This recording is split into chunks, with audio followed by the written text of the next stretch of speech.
Assalamualaikum warahmatullahi wabarakatuh. Selamat pagi, siang, sore dan malam. Salam Rahayu, Sagung Dumadi. Salam Trisula Weda. Sampurasun. Terima kasih teman-teman yang masih tetap setia di Indigo Online TV. Dan selamat datang para subscriber baru. Angga Yuwasira Maring Kaluhuran. Kebenaran selalu hanya satu. Tapi tak cukup satu jalan dalam mencari kebenaran. Kemunculan Satrio Piningit tidak ada yang mengetahuinya secara pasti. Menurut ramalan Jayabaya, yang tertulis di buku Jangka Jayabaya, Satrio Piningit memiliki ciri-ciri tertentu. Ciri itu disebutkan ada dewa tampil berbadan manusia, berparas seperti Batara Kresna, berwatak seperti Baladewa, dan bersenjata Trisula Weda, bait 159. Satrio Piningit berwujud seperti manusia biasa, tetapi sejatinya ia adalah dewa. Untuk mengetahui sejatinya seseorang tidaklah mudah, kecuali sesamanya, atau lebih tinggi derajatnya.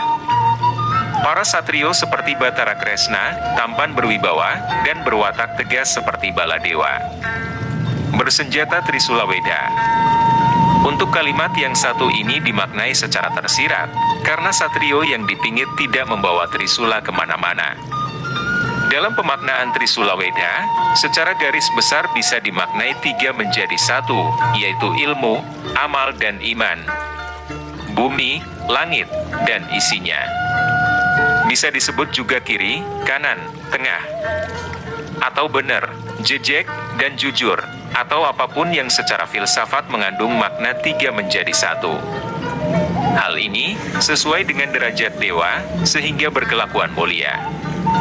Sakti Mandraguna tanpa aji-aji, bait 162.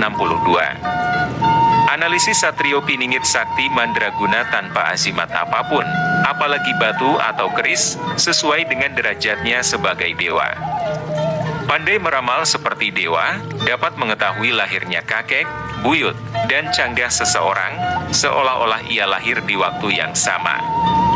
Tidak bisa ditipu karena dapat membaca isi hati, bijak, cermat, sakti, mengerti sebelum sesuatu terjadi, mengetahui leluhur seseorang, memahami putaran roda zaman Jawa. Mengerti garis hidup setiap umat, dan tidak khawatir tertelan zaman, bait 167.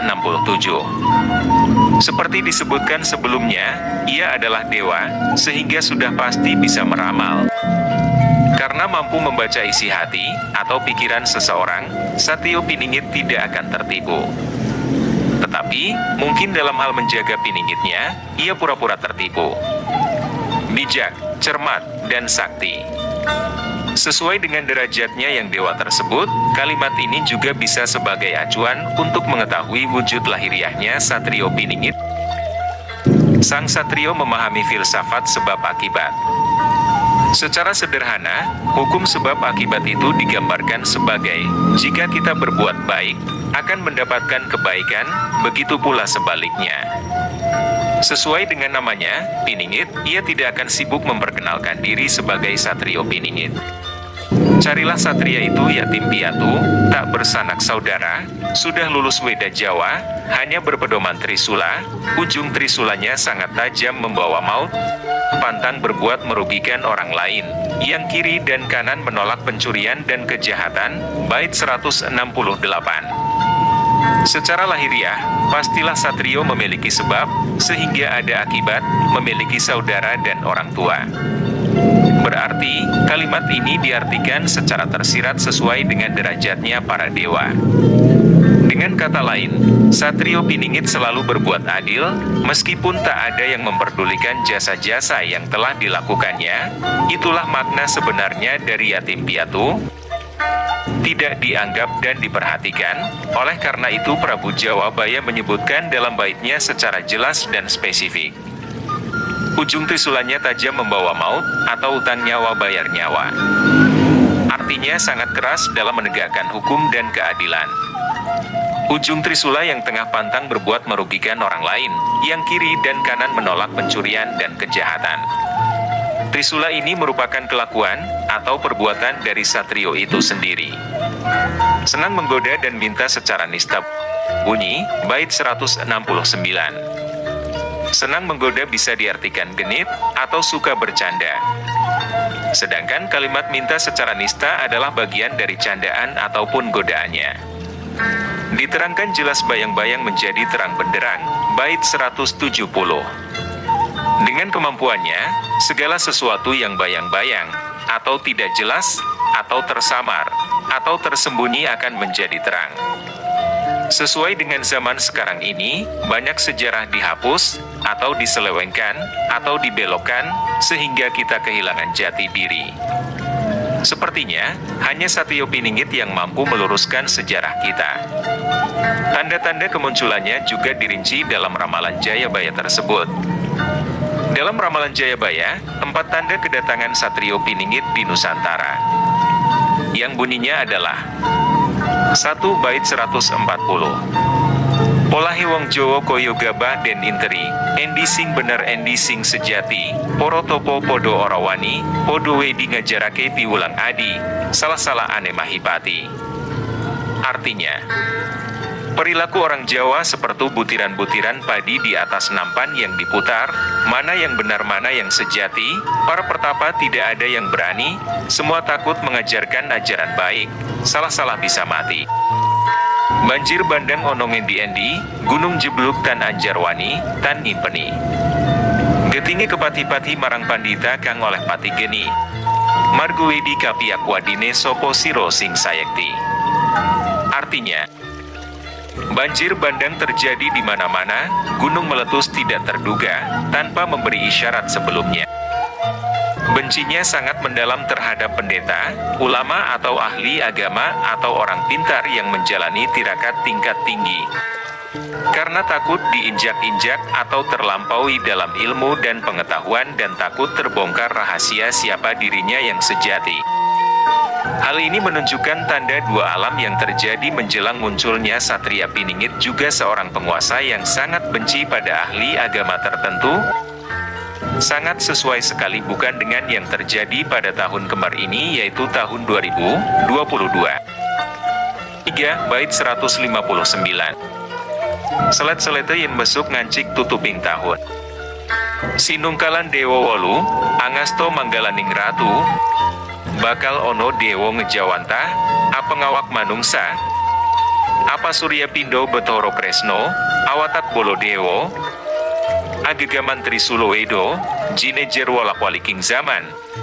Wong nyileh ambale kake, wong utang ambayar, utang nyawa bayar nyowo, utang wirang nyaur wirang. Selambat-lambatnya nanti menjelang tutup tahun, atau bisa diartikan sebagai akhir zaman. Sinungkalan dewa wolu, angasto manggalaning ratu, artinya akan ada 8 dewa turun ke dunia, menjelma dan bersatu atau menitisnya 8 dewa tersebut dalam satu raga manusia atau raja. Hal ini sejalan dengan ajaran Hastabrata. Berbadan manusia, bermuka seperti Batara Kresna, berwatak Baladewa, dan bersenjata Trisula Weda. Sejajar dengan terbaliknya zaman, orang pinjam akan mengembalikan. Orang hutang akan menyahur, hutang nyawa bayar nyawa, hutang malu nyahur malu. 4 bait 161. Dunungane ono sikil redi lawu sisih wetan, wetani bengawan banyu, adhe dukuh pindo Raden Gatot Koco, arupa pagupon Doro Tundo Tigo, koyo manungsa angleledo. Menghimpun berbagai sumber, bila waktunya tiba, Satrio Piningit akan muncul menampakkan jati dirinya di tanah air.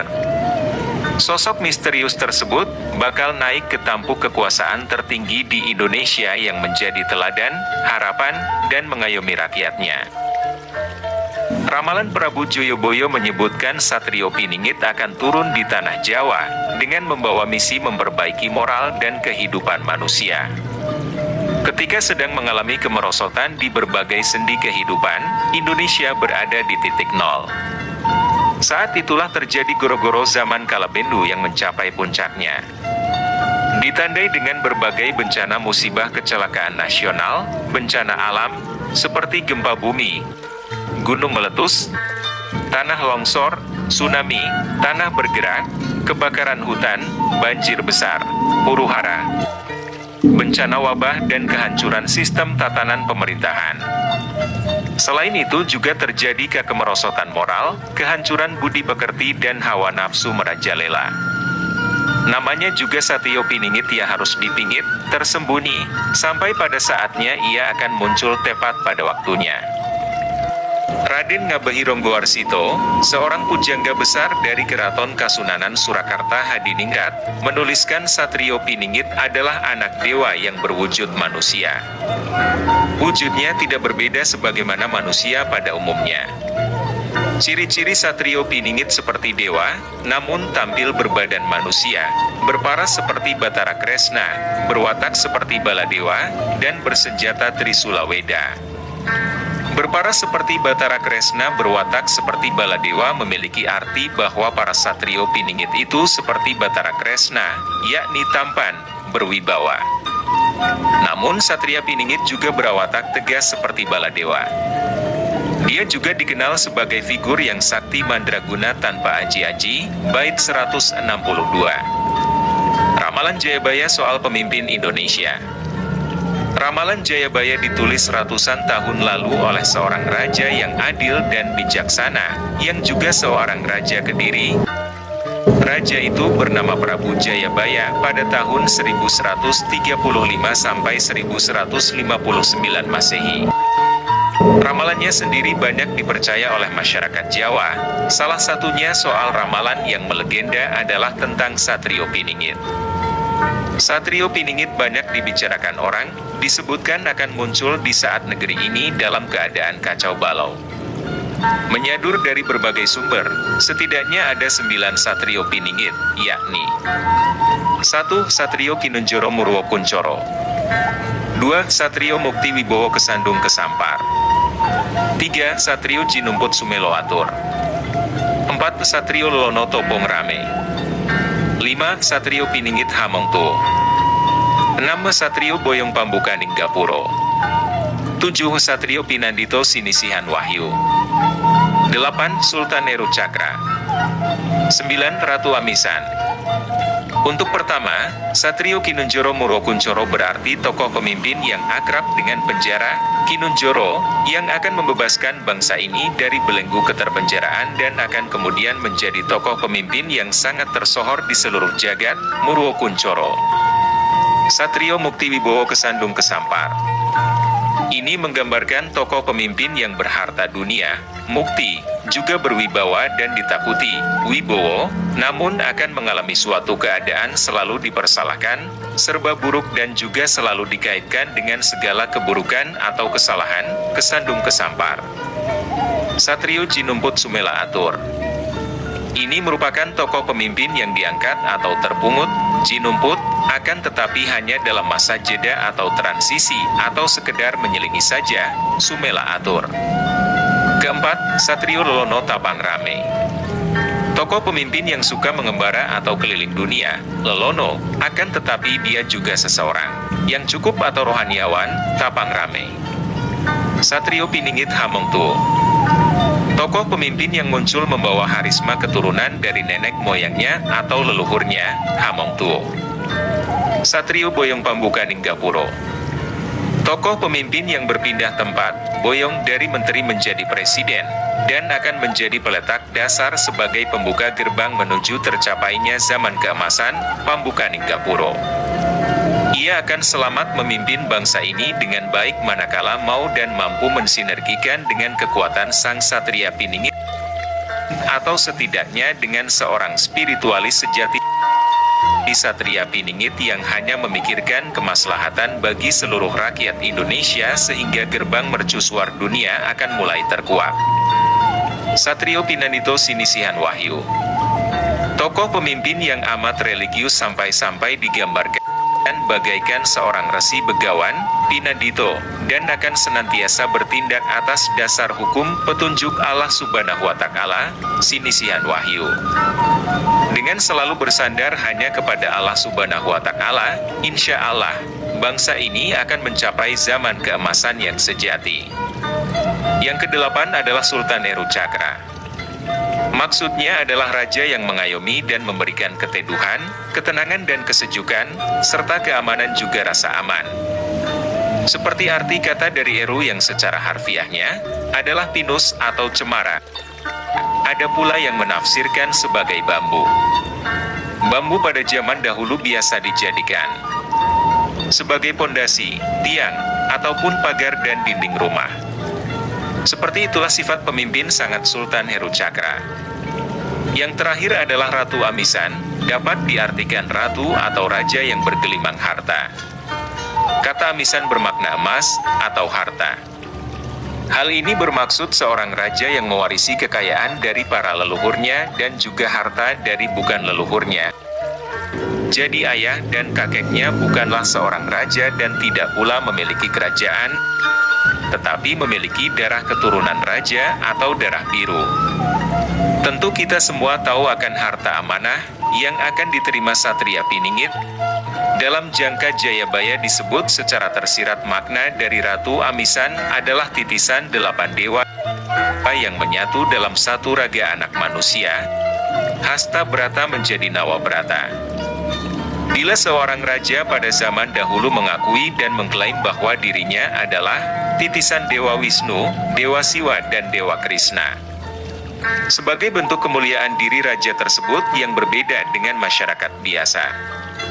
Maka dalam jangka Jayabaya disebutkan secara tegas oleh Prabu Jayabaya bahwa sosok Ratu Amisan atau Satria Piningit dan Ratu Adil ini lebih tinggi lagi derajatnya daripada para raja-raja terdahulu dengan sebutan Sinungkalan Dewa Wolu, Angasto Manggalaning Ratu yang artinya akan ada 8 dewa turun ke dunia, menjelma dan bersatu atau menitisnya 8 dewa tersebut dalam satu raga manusia atau raja. Wajar saja bila Ratu Amisan, Satria Piningit dan Ratu Adil akan bergelimpangan harta kekayaan, karena beliau adalah titisan 8 dewa yang berhak mendapatkan harta dari raja-raja terdahulu di Nusantara ini. Ngaturaken sugeng pinanggihan, tansah rahayu. Liring, sambikala amanggi yuwana. Mugi pinayungan maring, ingkang maha agung. Mugi paring basuki yuwana. Kebenaran selalu hanya satu. Tapi tak cukup satu jalan dalam mencari kebenaran. Cukup sekian video saya kali ini, semoga bermanfaat dan menambah pengetahuan kita semua. Amin. Saya pamit mohon diri. Assalamualaikum warahmatullahi wabarakatuh. Selamat pagi, siang, sore dan malam. Salam Rahayu, Sagung, Dumadi. Salam Trisula Weda. Sampurasun.